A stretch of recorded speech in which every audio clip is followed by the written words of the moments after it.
शास्त्रीय कितनी एक भक्ति भरी भावना शास्त्रीय प्रकट की जा रही थी। कैसे कैसे सुंदर भावों के द्वारा शास्त्रीय संतों ने, महापुरुषों ने अपने भाव प्रकट किए। वो चाहे गीतों का सहारा लिया गया हो, चाहे विचारों का सहारा लिया गया हो, चाहे कविताओं का सहारा लिया गया हो, चाहे बहनों की तरफ से सुना गया, चाहे महापुरुषों की तरफ से सुना गया, और बच्चों ने भी किस तरह से अपनी कला के माध्यम से वो भी शास्त्रीगत एक सुंदर भाव को प्रकट करने के शास्त्रीगत प्रयत्न कर रहे थे। और यही एक सुंदर भाव जो संसार के कल्याण के लिए, संसार के मंगलमय के लिए यही सुंदर भाव प्रकट किए जा रहे थे कि परमात्मा कृपा करो, दया करो, एक संसार का ऐसा एक सुंदर वातावरण बन जाए, मानव मानव को प्यार करे, और जिसलिए मानव का शरीर मिला हुआ है ये परमात्मा को जानकर इसकी भक्ति इबादत करे। और ये समाज शास्त्रीगत जिक्र भी हो रहा था। ये आज 11 जनवरी को उस तरह से तो ये रजिस्टर्ड ब्रांच है, हर रविवार को यहाँ सत्संग होती है, लेकिन हर साल 11 जनवरी को ये बृहद एक समागम शास्त्रीगत यहाँ पर वर्षों से महात्मा मनाते चले आए हैं। दास को भी काफी अरसे से आना हुआ है और अधिकतर संतों से शास्त्रीय दास रूबरू है। शास्त्रीय बेशक काफी दिनों के बाद आना हुआ, लेकिन कोई ये नहीं कह सकते कोई पहली बार दास को आना हुआ है।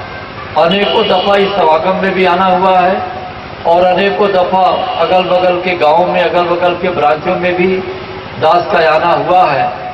तो शास्त्रीगत से कोई पहली दफा नहीं, ये 11 तारीख को महात्मा इस संदेश को देने के लिए एक विस्तार का रूप प्रदान करते हैं, विस्तृत प्रदान करते हैं, ताकि ये संदेश जन जन तक पहुंचे।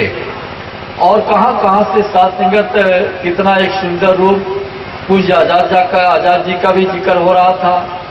वो भी शास्त्रीगत दास को आना हुआ, तो वो भी एक कितनी शास्त्रीगत भक्ति, और उसके पहले भी शास्त्रीगत आजाद जी के बारे में, इस ब्रांच के बारे में भी शास्त्रीगत सुनता चला आया था, लेकिन कभी आने का उधर मौका नहीं मिला। जब दास को सदगुरु की तरफ से जो उनकी जिम्मेदारियां सौंपी गई तो उस समय शास्त्रीगत आने का मौका मिला था। हालांकि शास्त्रीगत आजाद जी के दर्शन तो होते रहे, कई दफा टूर प्रोग्राम में भी, हमारे जिले में भी अनेकों दफा उनके साथ रात को पैदल चल करके या सवारियों के द्वारा यात्राएं करने को मौका मिला है, दर्शन करने का भी मौका मिला है। तो शास्त्रीगत इस ब्रांच में आने का, दास को जिम्मेदारियां जब सौंपी गई तो आने का मौका मिला। और वही एक भक्ति, वही शास्त्रीगत, ये उनकी लगाई हुई शास्त्रीगत एक फुलवारी, और शास्त्रीगत जो आज इस रूप में शास्त्रीगत जो देखने को मिल रही है, फलीभूरी शास्त्रीगत, फलीभूत है। तो शास्त्रीगत संतों का काम ही यही होता है। संत शास्त्रीगत संसार को यही दे के जाते हैं, इंसानियत मानवता का संदेश देकर जाते हैं। और इसीलिए भी शास्त्रीगत तो वो जिम्मेदारियां फिर शास्त्रीगत हमारे कर्मठ महात्मा विनोद जी के जिम्मे आई, और उन्होंने शास्त्रीगत जैसी उनकी अभिलाषा थी, जैसी हम लोग की चाहत थी, उसी रूप में उन्होंने भी शास्त्रीगत उसको ढाला।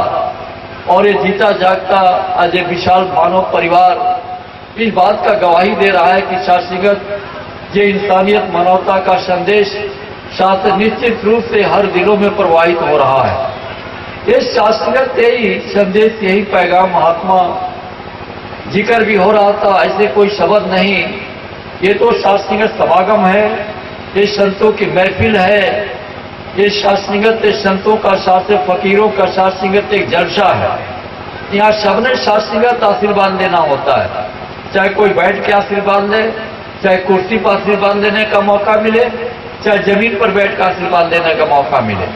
तो दास को भी शास्त्रीगत एक खुशी ही मिल रही थी कि शास्त्रीगत तो इतने सुंदर सुंदर शास्त्रीगत, जो महात्मा हमारे जो शास्त्र जो कविता पढ़ के गए, जो शास्त्र बुजुर्ग थे, शास्त्रीय शरीर तो बेशक बुजुर्ग हो गया है, लेकिन वो जज्बा, वो कविता बहुत पहले से सुनते आए हैं वो शास्त्रीगत, और वो जज्बा वही है, जज्बे में कोई कमी नहीं हुई।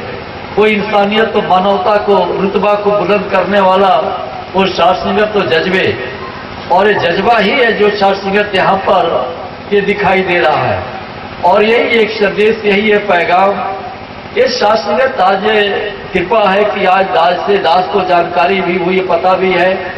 ये जिस जगह पर हम लोग बैठे हुए हैं, ये चैन बाबा की एक समाधि स्थल है।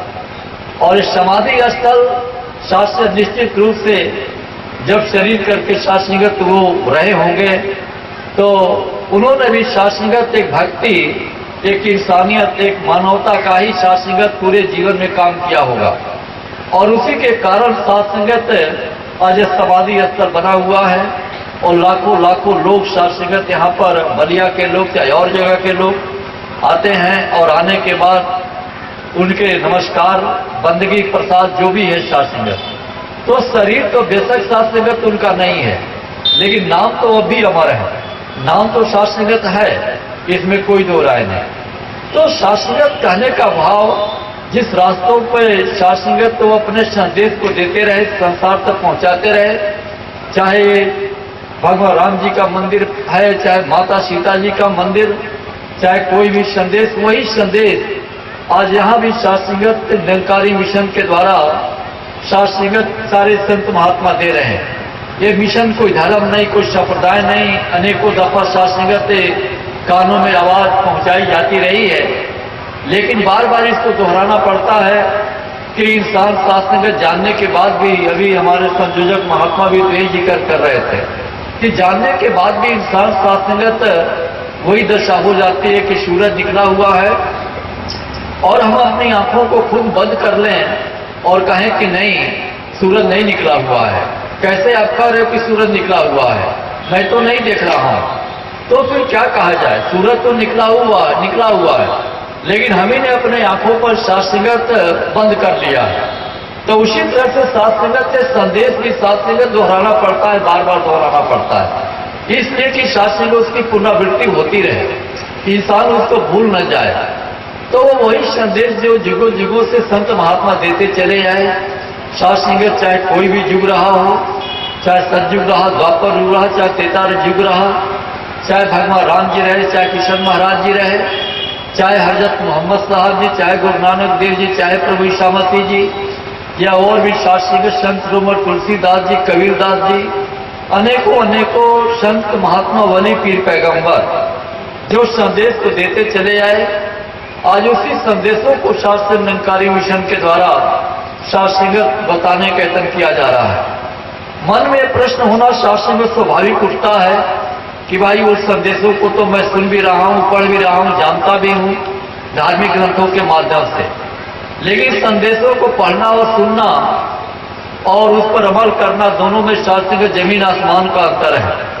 जैसे कबीर की लाइनें अक्सर वो सुनते कहेंगे, तू कहे कागज की लेखी, मैं कहूं आखन की देखी।